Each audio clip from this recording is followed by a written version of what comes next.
OC টালা, তাকে কিন্তু ইতিমধ্যে আদালতে নিয়ে আসা হয়েছে।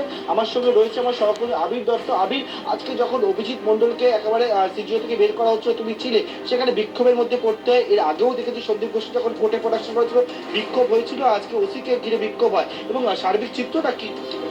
দেখো, যখন আমরা দেখলাম যে সিবিআই এর তরফ থেকে এই শিয়ালদা আদালতে তাকে নিয়ে আসার জন্য তার প্রস্তুতি নেওয়া হচ্ছিল, তখনও পর্যন্ত বাইরে কিন্তু সেরকম কারোর জমায়েত ছিল না। কিন্তু পরবর্তীকালে দেখা গেল যে এই যে জমায়েত, সেই জমায়েত কিন্তু বাড়তে থাকলো, এবং তার সঙ্গে সঙ্গে দেখা গেল যে স্লোগান শাউটিং করতে শুরু করলেন কয়েকজন। তাদের হাতে প্ল্যাকার্ড ছিল, কয়েকজন হাতে জুতো নিয়েও তারা কিন্তু বিচারের দাবিতে তারা বিক্ষোভ শুরু করেন। এবং এই যে বিক্ষোভ শুরু করেন, সেই বিক্ষোভে আমরা দেখতে পেলাম যে পুলিশকে যথেষ্ট বেগ পেতে হলো তাদেরকে আটকানোর জন্য। তড়িঘড়ি সিবিআই এর তরফ থেকে দ্রুততার সাথে শিয়ালদা আদালতের উদ্দেশ্যে তারা নিয়ে আসেন। যদিও আমরা দেখলাম তারপরে তারা বিআর সিং হাসপাতালে মেডিকেল পরীক্ষা করে বর্তমানে শিয়ালদা আদালতের লকআপে নিয়ে আসা হয়েছে অভিজিৎ মণ্ডলকে। কিছুক্ষণ পরে যে মামলার যে সওয়াল জবাব, সেই প্রক্রিয়া শুরু হবে শিয়ালদা আদালতে। একেবারে পার্থবতী, তুমি আমাদের সঙ্গে থাকো। আমাদের সঙ্গে রয়েছে আমাদের অন্যান্য প্রতিনিধিরা। কিছুক্ষণ আগেই সন্দীপ ঘোষ এবং টালা থানার ওসি অভিজিৎ মণ্ডলকে আদালতে পেশ করা হয়েছে। তাদের নিজেদের হেফাজতে নেওয়ার জন্য সিবিআই আবেদন জানাবে। ইতিমধ্যে আপনাদের জানিয়েছি যে এই দুজনের বিরুদ্ধে 3টি ধারায় মামলা করা হয়েছে: ষড়যন্ত্র, সরকারি কর্মী হয়ে আইন অমান্য করা এবং তথ্য প্রমাণ লোপাট। এই 3টি গুরুতর ধারা দেওয়া হয়েছে। গতকাল সিবিআই এই 3টি গুরুতর ধারা দিয়ে তাদেরকে গ্রেপ্তার করে এরপর তাদেরকে কোর্টে কিছুক্ষণ আগেই পেশ করা হয়েছে। তারপর নিজেদের হেফাজতে নেওয়ার আবেদন জানাবে সিবিআই সন্দীপ ঘোষ এবং টালা থানা ওসিকে। এই টালা থানা ওসির বিরুদ্ধে একের পর এক গুরুতর অভিযোগ উঠেছিল, এভিডেন্স ট্যাম্পারিং থেকে সেখানে ঘটনাস্থল থেকে গোটা বিষয়টি ইনিশিয়েট করা, এরকম একের পর এক অভিযোগ উঠেছিল টালা থানা ওসির বিরুদ্ধে। সেই ওসিকে ইতিমধ্যে জিজ্ঞাসাবাদ করেছে সিবিআই, একাধিকবার, অন্তত 8বার জিজ্ঞাসাবাদ করা হয়েছে। তিনি যা তথ্য দিয়েছেন, আর সিবিআই পরবর্তীকালে আজিমগড় মেডিকেল কলেজে গিয়ে পরীক্ষা করে তদন্ত করে যা যা তথ্য পেয়েছে, সেই দুটির মধ্যে যথেষ্ট ফারাক রয়েছে, বিস্তর তথ্যের অসঙ্গতি রয়েছে। সেই সমস্ত কারণেই এই ওসিকে নিজেদের হেফাজতে নেওয়ার প্রয়োজন বলে সিবিআই গোয়েন্দারা মনে করেছেন। তাই তাদেরকে আজ নিজেদের হেফাজতে নিতে চাইছেন সিবিআই আধিকারিকরা। আর এবার সেই ছবি আপনাদের সামনে রাখবো। যখন টালা থানার ওসিকে বের করে নিয়ে যাওয়া হয়, তখন ওসিকে দেখে বিক্ষোভ দেখানো হয়, সেখানে দুই মহিলার যে স্লোগান ওঠে, সেই ছবি রাখবো আপনাদের সামনে।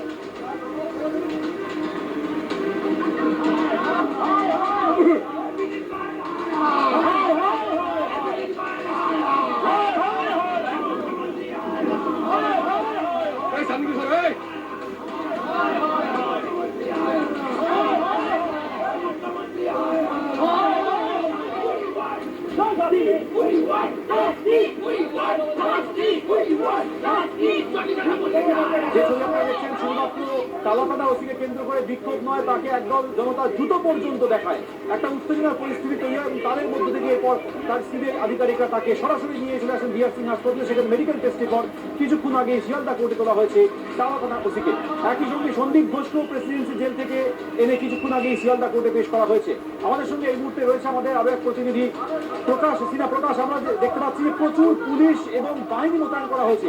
এতটা নিরাপত্তা, এত আঁটোসাঁটো কেন? দেখতে পাচ্ছ, যেখানেই নিয়ে যাওয়া হচ্ছে, সন্দীপ ঘোষ হোক, সঞ্জয় রায় হোক, আজকে আমরা দেখলাম টালা থানার ওসি অভিজিৎ মণ্ডলকে, যখনই যেখানেই নিয়ে যাওয়া হচ্ছে বিক্ষোভ সম্মুখীন হতে হচ্ছে এবং পুলিশকে রীতিমতো কিন্তু বেগ পেতে হচ্ছে। আজকেও যখন সিজিও কমপ্লেক্স থেকে অভিজিৎ মণ্ডল টালা থানার ওসিকে বার করা হচ্ছিল, সেখানে কিন্তু বিক্ষোভ দেখানো হোক এবং কেন্দ্রীয় বাহিনীর জওয়ানরা রীতিমতো পদক করে কিন্তু সেখান থেকে সিজিআই কনভয় বার করা হয়। তাই আমরা দেখতে পাচ্ছি শিয়ালদা কোর্টের বাইরে দুটো ডিজোন বানানো হয়েছে। সেই ডিজোনের মধ্যে কাউকে প্রবেশ করার অনুমতি দেওয়া হচ্ছে না, শুধুমাত্র পুলিশ কর্মীরা রয়েছেন। এবং ডিজোনের বাইরে অর্থাৎ মেন গেট থেকে প্রায় 100 মিটার দূরেই কিন্তু সাধারণ মানুষকে আসতে দেওয়া হচ্ছে। সব মিলিয়ে কিন্তু 800 নিরাপত্তা ব্যবস্থা, প্রায় 50 থেকে 60 জন পুলিশ কর্মীরা গোটা শিয়ালদা কোর্টের যে মেন গেট, সেই মেন গেট ঘিরে রেখেছেন। শুধু গেটের সামনে নয়, আমরা দেখতে পাচ্ছি কোর্টের ভেতরে ফার্স্ট ফ্লোরে যেখানে শুনানি হবে, কোর্টরুমের বাইরেও কিন্তু কেন্দ্রীয় বাহিনীর জওয়ানদের এবং পুলিশ কর্মীদের আমরা দেখতে পাচ্ছি। এখনো কিন্তু এই মামলার শুনানি শুরু হয়নি। আমরা দেখতে পাচ্ছি সন্দীপ ঘোষ এবং অভিজিৎ মণ্ডল দুজনকেই আনা হয়েছে। আমরা দেখতে পাচ্ছি টালা থানার ওসি আইনজীবীরা তারা কিন্তু ইতিমধ্যে এসে পৌঁছেছেন। তারা যে সই করাতে হয় সেই সই করিয়েছেন এবং যেটা সূত্রের খবর, আজকে টালা থানার ওসির তরফে জামিনের আবেদন জানানো হবে, অর্থাৎ যে কোনো শর্তে তাকে জামিন দেওয়া হোক, এমনই আবেদন কিন্তু আজকে টালা থানার ওসির আইনজীবীরা কোর্টের শুনানি শুনে সওয়াল করবেন। অন্যদিকে আমরা দেখতে পাচ্ছি সন্দীপ ঘোষ, তার কোনো আইনজীবী এখন পর্যন্ত কোর্টে এসে পৌঁছননি।